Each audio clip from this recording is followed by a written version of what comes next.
Hello friends, Pravina Ahir kitchen YouTube ચેનલમાં આપનું સ્વાગત છે. જય શ્રી કૃષ્ણ. મિત્રો, આજે આપણે બનાવીએ છીએ વધેલી રોટલીમાંથી સમોસા. અને જો મિત્રો તમને મારા વિડીયો સારા લાગતા હોય તો લાઇક અને શેર જરૂરથી કરજો. અને હા મિત્રો, મારી ચેનલમાં નવા હોય અને હજી સુધી સબસ્ક્રાઈબ ના કર્યું હોય તો પ્લીઝ સબસ્ક્રાઈબ કરી દેજો. તો ચાલો બનાવીએ સમોસા. મિત્રો, વધેલી રોટલીના સમોસા બનાવવા માટે પહેલાં આપણે આ મેંદાનો લોટ લીધેલો છે. 4 થી 5 ચમચી આપણે જેટલા સમોસા બનાવવાના હોય એ પ્રમાણે આપણે લોટ લેવાનો છે. આની આપણે સ્લરી બનાવવાની છે. તો પહેલાં આપણે સ્લરી બનાવી લેશું. એમાં આપણે પાણી નાખીશું.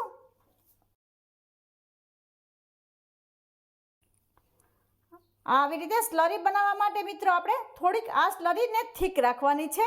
એકદમ પતલી નથી કરવાની, જેથી આપણી રોટલી એકદમ સરસ ચોટી જાય અને સમોસું આપણું તૈયાર થઈ જાય. એવી રીતે હજી આપણે આમાં થોડું પાણી નાખીશું.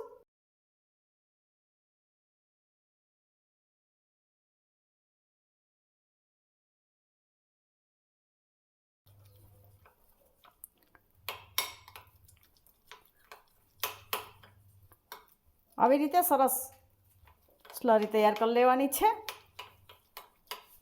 મિત્ર, આવી રીતે સરસ સ્લરી આપણી તૈયાર થઈ ગઈ છે.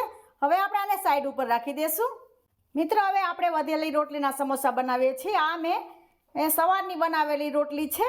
આ બપોરે આપણે સવારે નાસ્તામાં બનાવવા હોય તો સાંજની રોટલી આપણે વધેલી હોય એટલે સવારે બનાવી શકીએ. અને આ સવારની રોટલી છે એને બપોરે, અને બપોરની વધેલી રોટલી હોય તો સાંજના, એટલે આપણે સવાર બપોર સાંજની એવી રીતે 2-3 કલાકનો વચ્ચે ગેપ જવો જોઈએ. તો આવી રીતે આપણે હવે આ 4 રોટલી લીધેલી છે. આના આપણે 8 સમોસા બનશે. આવી રીતે હવે એને કટ કરી લેશું.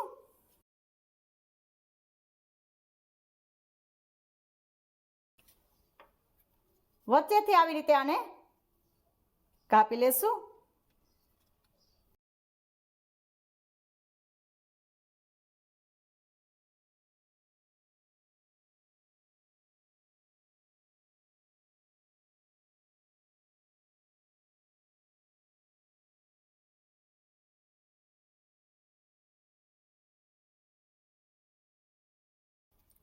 આવી રીતે આપણે 8 ટુકડા કરી લીધેલા છે.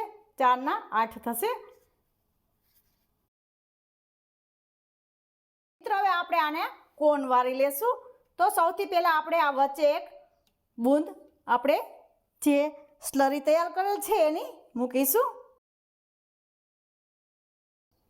આવી રીતે વચ્ચે મૂકી દેવાનું છે અને એને આવી રીતે તૈયાર કરી લેશું.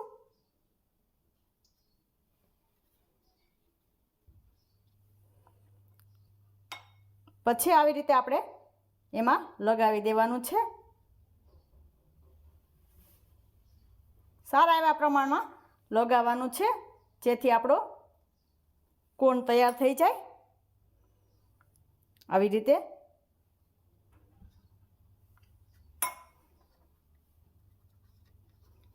આ વચ્ચે નીચેના ભાગમાં પણ સરસ આવી રીતે લગાવી લેવાનું છે. આવી રીતે સીલ કરી દેવાનું છે અને આમાં બધી બાજુ આવી રીતે સરસ લગાવી લેવાનું છે.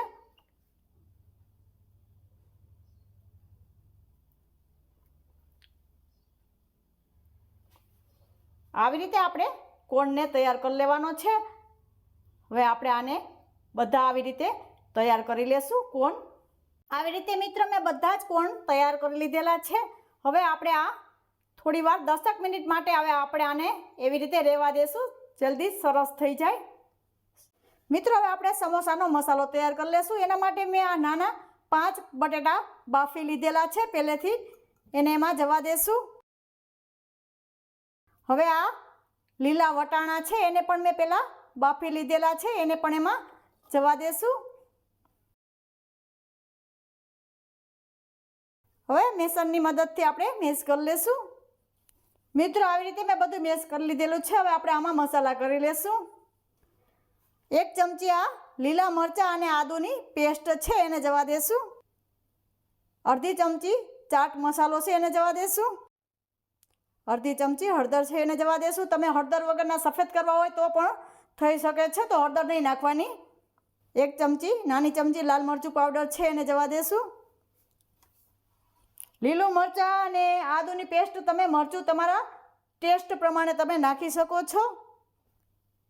અડધી ચમચી ગરમ મસાલો છે એને જવા દેશું. અડધી ચમચી આમચૂર પાવડર છે એને જવા દેશું. આમચૂર પાવડર હાજર ના હોય તો તમે લીંબુનો રસ પણ નાખી શકો છો. અને બધા સ્વાદના બેલેન્સ માટે અડધી ચમચી ખાંડ નાખું છું. બિલકુલ ઓપ્શનલ છે. તમને આનો ટેસ્ટ ખાંડનો ના ગમતો હોય તો તમારે નહીં નાખવાનું. સ્વાદ પ્રમાણે નિમક જવા દેશું. અડધી ચમચી જેટલું અમે બટેટા બાફવામાં પણ નાખેલું છે અને વટાણા બાફવામાં પણ નાખેલું હતું. અને થોડા લીલા ધાણા જવા દેશું અને આને સારી રીતે હાથેથી મિક્સ કરી લેશું. મિત્રો આવી રીતે સરસ બધો મસાલો મેં મિક્સ કરી લીધેલો છે. હવે આપણે એક સમોસું આને પહેલાં ભરી લેશું. આવી રીતે આ સમોસું લીધેલું જ છે અને આમાં આપણે મસાલો ઓછો નાખવા. બીજા સમોસા બનાવીએ એટલો મસાલો આપણે નથી નાખવાનો. આ રોટલીના બનાવેલા છે એટલે આપણે થોડી ઉપર જગ્યા પણ રહેવી જોઈએ.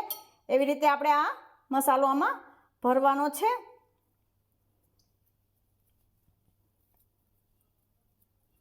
આવી રીતે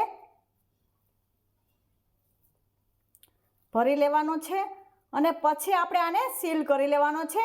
જે આપણે સ્લરી બનાવેલી છે એનાથી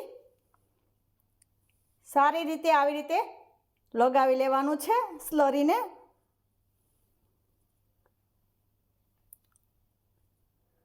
પછી આવી રીતે આપણે એને સીલ કરી દેવાનું છે. સીલ સારી રીતે કરવાનું, નહીંતર તેલમાં જશે એટલે આપણું સમોસું ખુલ્લી જશે.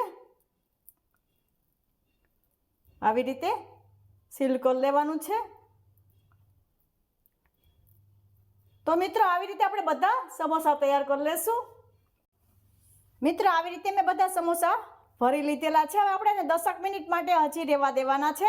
નહીંતર આ ભરેલા હોય એટલે તરત જ આ ખુલી જાય એટલે આને સુકાવા દેવાના છે. 10 મિનિટ પછી આપણે આને તળીશું. આપણા સમોસાને 10 મિનિટ થઈ ગઈ છે અને આપણે તેલ પણ ગરમ મૂકી દીધેલું છે. તો હવે આપણે તેલને જોઈ લેશું. એક રોટલીનો ટુકડો નાખીને જોઈ લેશું. તેલ આપણું સરસ ગરમ થઈ ગયું છે. આપણે આને હાઈ ફ્લેમ ઉપર જ તળવાના છે. હવે આપણે આ સમોસાને એમાં જવા દઈશું. જેટલા આમાં આવે એટલા આપણે સમોસા એમાં જવા દઈશું. આપણી રોટલી પહેલેથી કૂક થયેલી જ છે એટલે આ સમોસાને તળતા બહુ વાર નથી લાગતી. હવે આપણે આવી રીતે સમોસાને તળી લેશું. મિત્રો હવે આપણે એક સાઈડ આ સમોસા તળાઈ ગયા છે. હવે આપણે આને પલટાવી લેશું. આવી રીતે સરસ એકદમ સરસ ઉપરથી ક્રિસ્પી થઈ જશે. હવે આ સાઈડ પણ આપણે આને તળી લેશું. પાછું આને પલટાવીને 1 મિનિટ માટે આપણે તળી લીધા છે. આ જલ્દીથી તળાઈ જાય છે. આવી રીતે આપણે આ સમોસા તૈયાર થઈ ગયા છે. પછી તમારે જેટલા ક્રિસ્પી કરવા હોય એટલી સમય આપણે રાખવાના છે. આવી રીતે આમ રાખવાનું એટલે બધું તેલ નીકળી જાય. આપણા સમોસામાં તેલ ના રહે આવી રીતે રાખો એટલે તેલ નીકળી જશે. અને હવે આપણે આ સમોસાને લઈ લેશું અને બીજા પણ આવી રીતે તળી લેશું.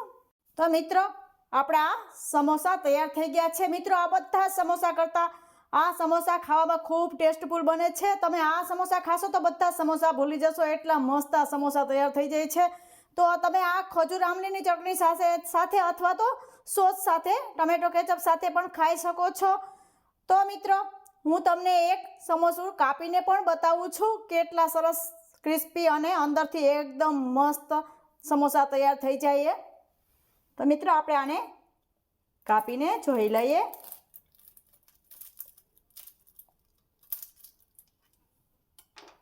આમાં તેલ પણ બિલકુલ રહેતું નથી. એટલા મસ્ત સમોસા તૈયાર થઈ જાય છે. તમે જોઈ શકો છો મિત્રો એકદમ મસ્ત. તો મિત્રો આ વધેલી રોટલીના સમોસાની રેસીપી તમને કેવી લાગે મને કોમેન્ટ બોક્સમાં જરૂરથી જણાવજો. અને આવી જ નવી રેસીપીઓ જોવા માટે મારી ચેનલને સબસ્ક્રાઈબ કરવાનું બિલકુલ ના ભૂલતા. ફરી મળીશું એક નવી રેસીપી સાથે. ત્યાં સુધી જય શ્રી કૃષ્ણ.